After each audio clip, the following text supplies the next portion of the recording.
शंभवे गुरुवे नमः। शंभवे गुरुवे नमः। शंभवे गुरुवे नमः। समस्त गुरु बहनों और गुरु भाइयों के चरणों में मेरा प्रणाम।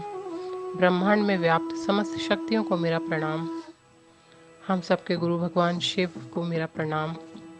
प्रस्तुत है पुस्तक हरिंद्रानंद एक आध्यात्मिक अनावरण, अनमिल आखर, पृष्ठ संख्या 213। शोक संतप्त प्रकृति भी अपने सभी क्रियाकलापों को भूलकर इस महान आत्मा को विदा करने के निमित्त मूक दर्शक बन गई। तभी तो इस दिव्यात्मा की वापसी के लिए अपने सर्वाधिक महत्वपूर्ण दिवसों में से एक गंगा दशहरा को संजोए हुए थी। हवाई जहाज संध्या 7:20 पर दिल्ली से उड़ा और लगभग रात के 9:30 बजे पटना एयरपोर्ट पर उतरा। दिल्ली से आने वाले परिजनों के चेहरे पर दर्द की सीमा नहीं थी। अपनों को सामने पाकर दर्द को बांधे रखना असंभव था। सफ़ेद कुर्ता पाजामा में खड़े थे साहब और नज़दीक में थे अन्नू बाबू। हजारों की संख्या में लोग एकत्रित थे। दीदी और साहब के साथ आए हुए लोगों के बीच एक ही चीज़ वर्तमान थी, अखंडित मौन। भारी मन किंतु कर्तव्यों के निर्वहन की मजबूरी के साथ फूल मालाओं से लदे ट्रक पर ताबूत को रखकर बेली रोड स्थित आवास 4A/60 लाया गया, जहां परिजनों के करुण क्रंदन का हृदय विदारक दृश्य रेगिस्तान में भी सैलाब ला सकता था। घर की छत पर उनके अंतिम श्रृंगार की तैयारी हो चुकी थी। किसी में इतना साहस शेष नहीं था कि दीदी के कॉफिन यानी ताबूत को खोल सके। अन्नू बाबू आगे बढ़ते हैं। जननी की बंद हो गई पुतलियों का सामना करने का साहस वे ही बटोर सके। लकड़ी से बने तख्त को हटाते ही दूर छिटक गए। दिल को तार तार करता नीला हो चुका माँ का चेहरा बेटे की अश्रुधारा को रोक नहीं पाया। आज भी अन्नू बाबू की नासिका ग्रंथियां अगरबत्ती की उस गंध को पहचानती हैं और जब भी उसका एहसास उनकी इंद्रियों को हो जाता है वे विचलित हो जाते हैं। नीलम का चेहरा ऐसा लग रहा था जैसे सूर्य की प्रथम किरणों का स्पर्श पाकर खिला कोई कमल पुष्प। संपूर्ण ब्रह्मांड की कोमलता और सौंदर्य को समेटे अकल्पित ज्योतियों को विकीर्ण करता एक विशाल नीलमणि लग रहा था राजमणि का पार्थिव शरीर। मानो अब वे बोल उठे। समय रेत की तरह हाथ से फिसलता रहा और सुबह आ गई। जब हरिंद्रानंद नीलम दीदी के पार्थिव शरीर को लेकर सगे संबंधियों एवं हजारों शिव शिष्यों सहित गंगा तट की ओर प्रस्थान कर गए। पीछे छूटा आवास बस आंसुओं के साथ। बड़े गुरु भाई समय के चक्र के साथ गंभीर। वे मौन थे, चेहरा कसा हुआ। उनकी जीवन संगिनी 33 वर्षों की सहचरी आज उनसे अलग हो गई। आंखों में रिश्तों का ठहराव। एकला चलोरे के आदर्श पर जीवन जीने वाले आज सही में तन्हा थे। तथापि यथाविधि अंतिम संस्कार किया और इस तरह गंगा के पावन तट पर दीदी का पार्थिव शरीर पंच महाभूतों में विलीन हो गया। गंगा की शांत धारा मानो मूक संदेश दे रही हो, आओ ऐसा कर्म हम करें, मर भी जाएं तो जिंदा रहें। अभी परिजन श्राद्ध कर्मादि संपन्न कर विदा हो रहे थे। हरिंद्रानंद ने अपने ज्येष्ठ पुत्र से कहा, अन्नू बाबू, आप अपनी स्कॉर्पियो गाड़ी 15 दिनों के लिए मुझे देंगे? मेरा तो कोई निजी वाहन नहीं है। अनु जी ने कहा, पापा आपकी गाड़ी है। गाड़ी में सामान रखा गया। 3-4 शिव शिष्यों के साथ हरिंद्रानंद चल पड़े झारखंड राज्य के विभिन्न क्षेत्रों में अपने गुरु शिव की चर्चा की व्याप्ति के प्रयास में।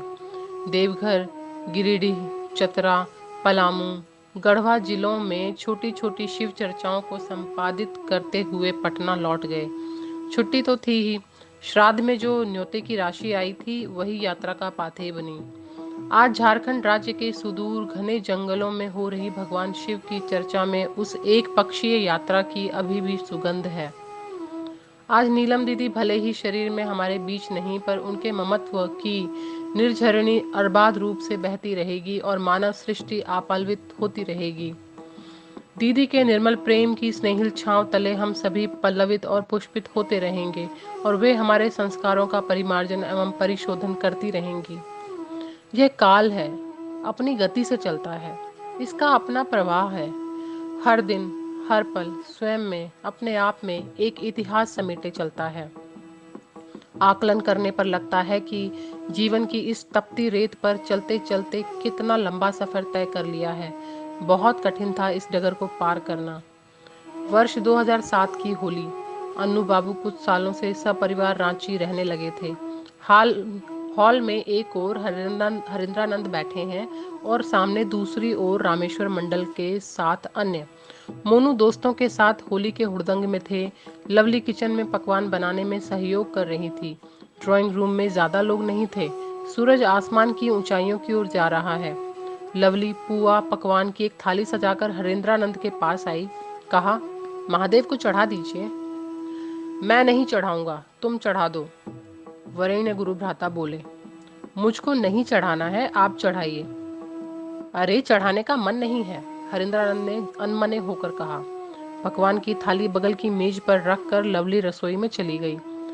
सर मेरा मन नहीं है चढ़ाने का, मैं क्या करूं? प्रत्युत्तर में प्रोफेसर ने कुछ नहीं कहा। हरिंद्रानंद असमंजस में। कई वर्षों से पर्व के दिन तो महादेव को ही सबसे पहले पकवान चढ़ाए जाते रहे हैं। नीलम के जाने के बाद अब तो मुझे ही करना होगा। हरिंद्रानंद ने महादेव के भोग की थाली उठाई। सामने ही पूजा घर था। पर्दा हटाया, बोले, बुढ़ऊ आपको खिलाने का मन नहीं है, फिर भी मैं लेकर आया हूँ, आपको खा लेना चाहिए। थाली पूजा के टेबल पर रखी, बगल में पानी से भरा ग्लास रखा, बाहर आकर बैठ गए। थोड़ी देर के बाद साहब ने एक बच्चे से कहा, पूजा घर से थाली ले आओ।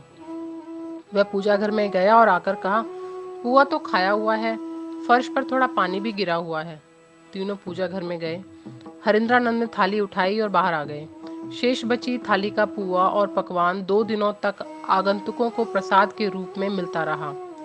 मंडल जी ने कहा, आपने महादेव को कहा कि मुझको आपको खिलाने का मन नहीं है। ऐसी बात पर कोई अति प्रिय पात्र भी नहीं खाएगा। पर पुआ तो ग्रहण हुआ। साहब ने मुस्कुरा दिया। कौन जानता था कि गुरु और मुरीद के मन की संगम स्थली कहाँ है। आज के लिए इतना ही। आप सबका बहुत बहुत धन्यवाद, बहुत बहुत आभार। सभी गुरु बहन और गुरु भाइयों के चरणों में बहुत बहुत प्रणाम। जागा जागा महादेव और जागा दम महादेव, जागा जागा महादेव और जागा दम महादेव। आदि गुरु महादेव, जगत गुरु महादेव, आदि गुरु महादेव, जगत गुरु महादेव, सब देवों के देव मेरे गुरु महादेव, सब देवों के देव मेरे गुरु महादेव। जागा जागा महादेव और जागा दम महादेव, जागा जागा महादेव और जागा दम महादेव, आदि गुरु महादेव, जगत गुरु महादेव, आदि गुरु महादेव, जगत गुरु महादेव, सब देवों के देव मेरे गुरु महादेव, सब देवों के देव मेरे गुरु महादेव। जागा जागा महादेव और जागा दम महादेव, जागा जागा महादेव और जागा दम महादेव। शंभवे गुरुवे नमः, शंभवे गुरुवे नमः, शंभवे गुरुवे नमः।